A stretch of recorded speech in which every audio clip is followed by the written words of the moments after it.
I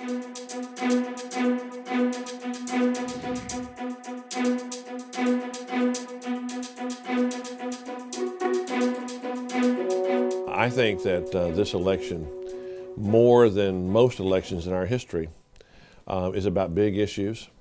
It's not going to be an election about whether you like Romney or you like Obama. And the big issue is the role of the federal government in American people's lives on a daily and a weekly basis for the next generation.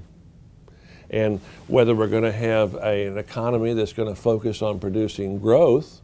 If we go off this economic cliff, the people that liberals care about the most are the ones who will suffer the most, because they're the ones who live the closest to the margins and have less buffer against the economic pain that will come. If you're supporting the more liberal ticket and you're a person of faith, you would be emphasizing the responsibility to help the poor, to help the needy, a responsibility that government does have, but people have as well. And I guess a difference in emphasis between whether you want an opportunity society with opportunity or you want equality of outcome. To the extent that you want to insist on equality of outcome, you're going to decrease equality of opportunity. I would argue to people of faith who take that more liberal position, they need to re-examine what the Bible says about human nature. If human nature is what the Bible says it is, socialism and radical redistribution of income will never work, because people are not going to work according to their ability and receive according to their need. It's contrary to what the Bible says human nature is. As I've gotten older, my faith convictions have gotten stronger with experience and just with maturity. I've learned that anybody who has had the privilege of being born in this country or who has come here as an immigrant, it's the equivalent of being born on third base and we didn't hit a triple. We are, of all people in the history of the world, most blessed. And I'm talking about average, everyday folk. We have more freedom, more opportunity in this country than anybody. People who are below the poverty line in this country be wealthy in most of the world. Southern Baptists are without question the most pro-life major denomination in the country. Pollsters tell us that about half of Catholics agree with the church's position on abortion.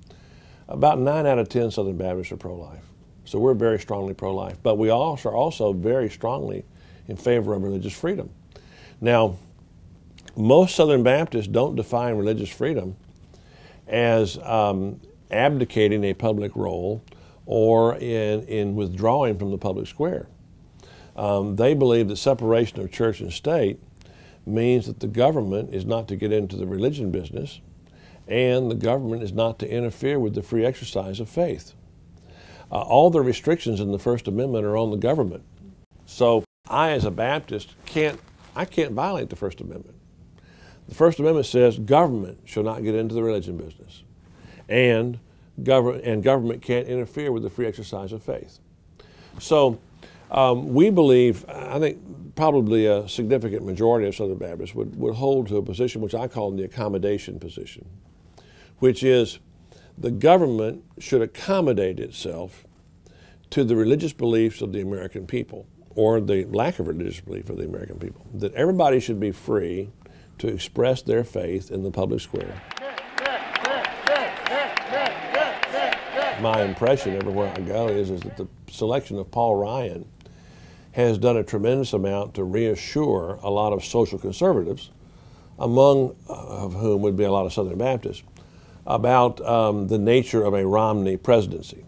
If your priority, your number one priority is the sanctity of human life, as mine is, there's unfortunately a very clear-cut choice between the Republican Party, which supports a human life amendment, and the Democrat Party platform, which last time said that there should be no impediments to a woman's right to terminate her pregnancy at any point in the pregnancy up until delivery. And it doesn't just apply to the unborn. It affects the attitude we have in the whole society. There's a titanic struggle going on in our culture between a sanctity of life ethic and a quality of life ethic. And a sanctity of life ethic says that, as our Declaration of Independence does, that as human beings we have certain rights, and one of those rights is the right to life. Whether we're healthy or not healthy, whether we're born or not born, whether we're old or elderly and infirm or not, whether we're terminal or not, that other human beings don't have the right to take away our right to life. And I believe that it's a serious civilizational debate, and one that goes, you know, as Pope John Paul II said, we have a culture of death that is loose in the West, and it's gone from the womb to the nursery to the nursing home to the intensive care unit, and we will contend for the sanctity of all human life.